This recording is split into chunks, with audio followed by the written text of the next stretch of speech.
Very special thanks also to all of the incredible military families who are here today. You know, without that family, our soldiers would not be the same. It's a whole big deal. I don't think they get enough credit, but they do get credit with me. That's why I sent you 1776 a couple of weeks ago, a little while ago. We had a lot of money coming into our country from tariffs, and I said, let's send a little to our soldiers. You know, they came in, they said, sir, we can do 1,775. I said, oh, that's good. They put the number. I said, you know, if we add one more dollar, it's 1776. I said, add a dollar. Add a dollar. Did everybody get 1776? I think so, right? You think the Democrats would have done that? Forget it.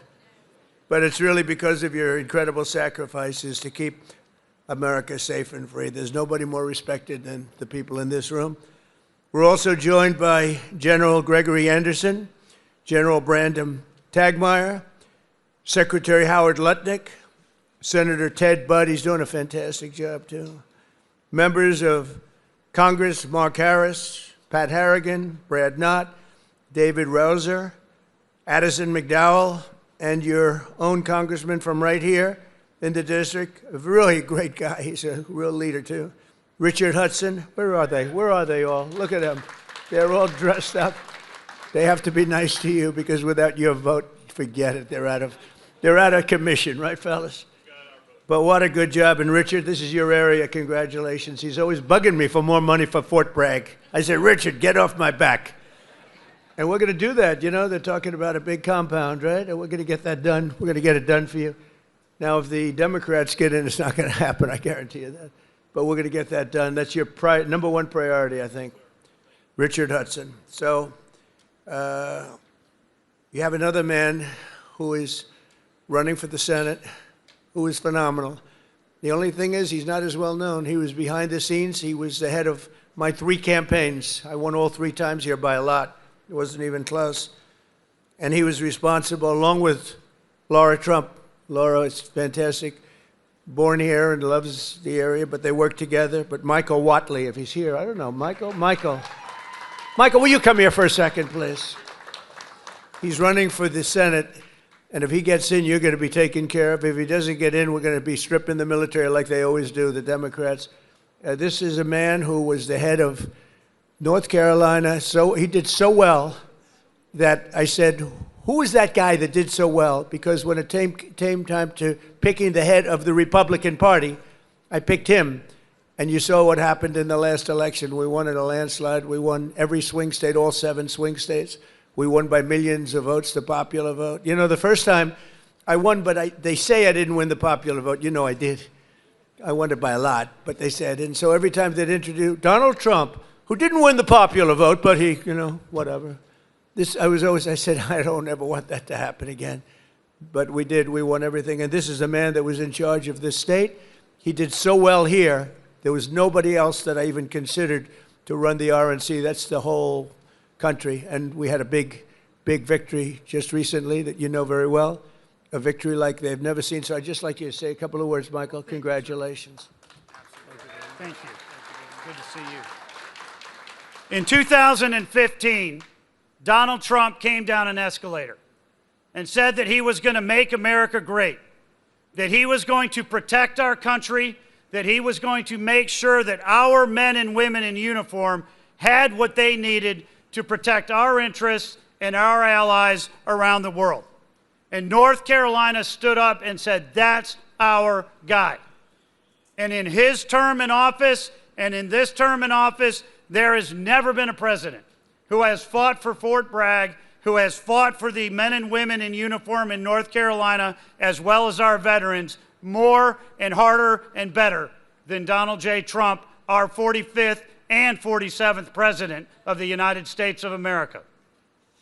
I am thrilled that he has asked me to run for Senate in North Carolina and is giving me an opportunity to represent you and to fight for you and every other base that we have in this great state to protect our interests, to make sure that America and our allies are going to be protected. Because the highest, most important function for any government is to keep its communities and its citizens safe, and we have the best president right now to do that, and I am honored to be with him today. Thank you. Thank you, Michael. Thank you. Good to see you. And the word is he's doing really well. But when I heard they were taking the name Fort Bragg off, I said, no, they're kidding. They're not gonna do. They did.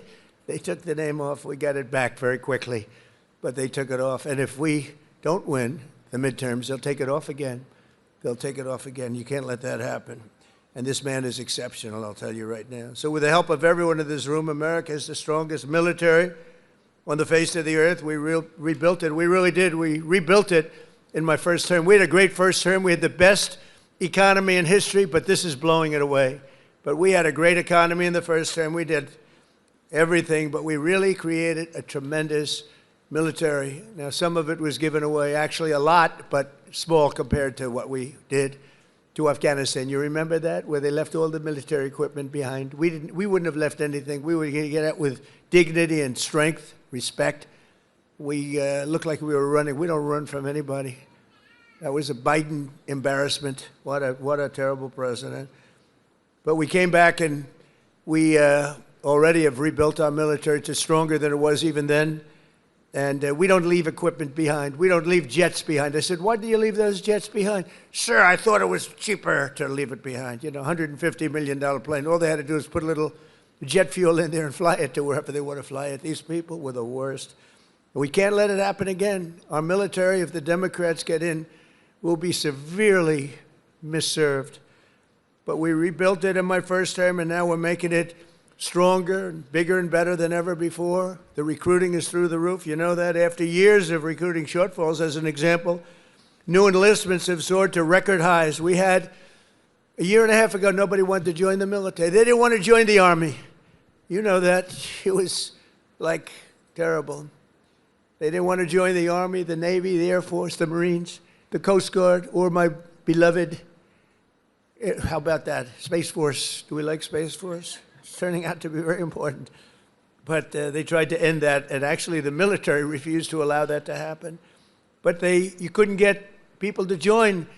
And as soon as we won the election, that election took place on November 5th. From November 5th on, it was like a miracle. Now we have waiting lists for every branch of the military, waiting lists of people to get in. In other words, your jobs are wanted by everybody.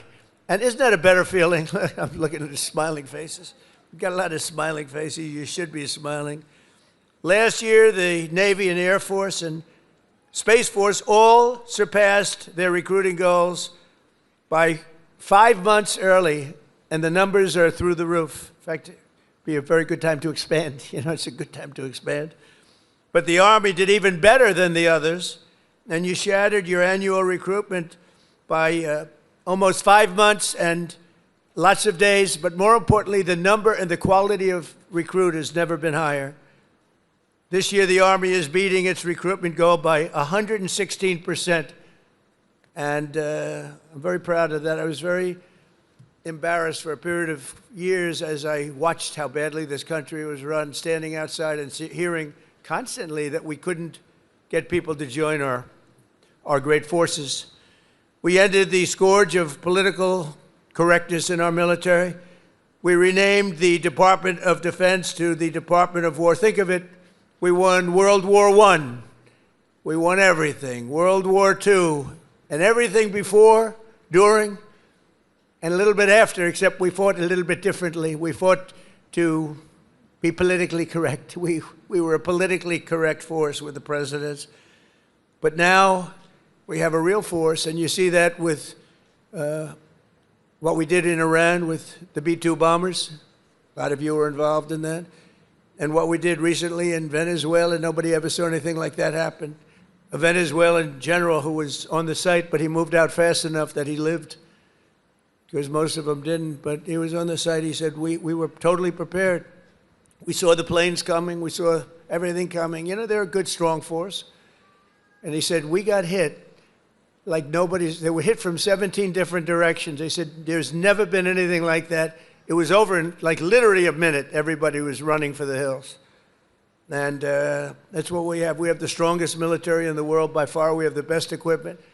We have the greatest people, soldiers.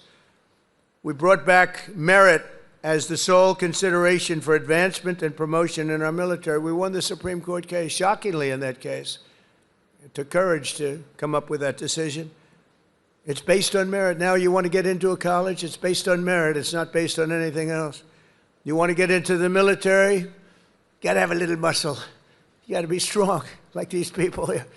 It's like, you're like central casting. I'm looking at all these beautiful-looking people. But you have to be a certain type to do well. And we were taking anybody that wanted to get in because we wanted to be politically correct. No, it's based on merit now. You get into the military based on merit. And other places also based on merit. There might be advantages to other people in other fields.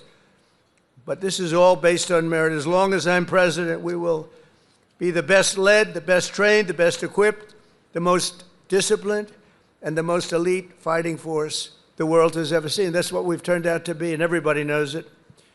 They all know it. Every country knows it. I speak to all of them. They know exactly what they would be up against. Hopefully we'll never have to test them. And because of our strength and because of what we do, we probably won't have to be tested. That's why this year we're investing also $1 trillion in our armed forces, most we've ever spent. And next year it's being raised. In fact, we're going to be building a number of battleships. You ever hear of battleship? You know, World War II, you saw those big ships, the Iowa, the Alabama, the Missouri, they're going there, sailing through that water like it's nothing. Those big waves are crashing into the front. The hulls are made of 7 inches of steel, not aluminum. Aluminum's fine, by the way. I don't want to hurt the industry. We're doing very well. But I'll take steel. And it's going through those waves like it's a hot knife through butter, right? And it was incredible. It was a great thing. It was a great act of beauty when you looked at that, the scenes. Victory at Sea. I don't know if has anyone ever seen Victory at Sea? Probably the ones that have would have joined the armed forces when you have, but Victory at Sea. And you looked at those battleships. So now we're building 10 of them, initial order, 10. And I said, what about reinstating the old ships? We have some of them in dry dock. Some of them are museums right now, like the Iowas and Rancho Palos Verdes in California. You have a couple of them, and they're still very powerful looking to me. So I said, what about bringing them back? They said, sir, it would be no good. Why do you say that? The new battleship that we have, which I've seen and helped design, I put a little more spirit in the hull, a little more, give me a little bit more hull. I want that ship to look gorgeous, you know. Forget about stealth. They say, oh, it's stealth. They design ugly equipment for stealth. Well, we're designing great-looking equipment, also stealth. But I said, well, what about bringing them back? Sir, the new ships, the new battleships that we have almost very soon under construction will be, listen to this, 100 times more powerful than the ships that we got to see in the 1940s. Think of that, 100 times more powerful. We need that. This way nobody messes with us, right? We need it. For every service member in our military, this historic investment also includes a well-deserved, across-the-board pay raise, not including 1776. And at my request just before Christmas, we did the, and really in honor of the 250th anniversary, we did that little special payment, which everybody appreciated, and it was an honor for me to do it. As part of the one big beautiful bill that we got approved, which was amazing because it really encompasses all 4 years of the term. We'll also be investing over $1 billion to improve on-base housing, and a lot more than that at Fort Bragg. We're going to be doing, if we get the congressman's wish, we're going to be doing a lot more than that. We're also going to spend billions of dollars on improving here and around the area. We're going to make it great because the people in this area have been so incredible. The spirit they had. When they changed the name of this base, the spirit, not even military people, they were so proud of that name, Bragg. They said, we have to bring it back and keep the area safe. It's a great area. In fact, I'm thinking about moving here someday. Maybe I'll move here with our great movie star. We'll move here with our First Lady. We'll move to Fort Bragg. Would you like that, darling? She loves you. It's a possibility. Actually, it's not a bad idea because we love it. But we want to keep this area safe, and We can't do that without the leaders, and your ex-governor is not one of them. It would be a disaster if he got in. And one of the things that I just mentioned and saw, you saw the monster that killed an innocent young Ukrainian girl a couple of months ago, slitting her throat from behind. And this was the man, the governor, that allowed this man to get out and to do that. We don't do that. We don't do that. Everybody knew he was trouble. Many, many crimes, one of the worst pasts I've ever seen. And she sat down, she had her throat slit. And that's not going to happen with Michael Whatley, that I can tell you. So I just want to tell you it's very important, because our military has to be protected. Our people have to be protected. And they will decimate our military. Every time you come in as a Republican, and a lot of Republicans, they come in, they don't do anything about it. I do beyond what anyone's ever done, not even close. To give you all of the equipment you need, we're also purchasing 30 new and modified Abrams tanks. Still the best tank, right? Still? It was named in honor of Stacey Abrams. Only a few very political people would understand that. Congratulations. Thank you very much for a great name, Stacey. But brand new Abrams tanks, 48 new Blackhawk, Chinook, and King Stallion helicopters, the best in the world, the latest equipment, and 86 armored multi-purpose fighting vehicles. All of the things that you've been wanting to get, all brand new. And we're going to be reviving our strength. We're going to be doing many other things that nobody thought was even possible. And we're actually using that strength to defend the core and vital interests of the United States, and very simply put, America first. You know, it's all about America first. We were putting America last. These people that were running our country were putting us last. We're now America first. And we'll help other countries. We have a very good relationship with NATO, but NATO took advantage of us for many years. We were paying for almost 100% of NATO. Now they're paying their own bills. I got them to pay. We took them from not paying 2% GDP to paying in full 5% GDP. Big difference, like day and night. With the help of our military, we stopped the invasion on our southern border for 9 straight months. 0 illegal aliens have been admitted into the United States, and that's done by the radical left. Those charts are made up by the radical left, so I can't imagine that they could be wrong, because it seems hard to believe we could have had 0. My friends, these are early supporters. I have so many supporters up here. How the hell did you get into the military base? It's amazing. I'm a little worried about that. Let's check security. But no, I have so many. You know, I have women from North Carolina. It's about 50 or 60 of them. And they followed me all over the place. Where are they? Here? They got to be here. Oh, yeah, there they are. They're great. Oh, there they are. There are sometimes 50. And I don't know what the hell's going on with their husband, because they're, you know, traveling to California. They're all over the place. But they've gone to almost 200 rallies, and it's so great.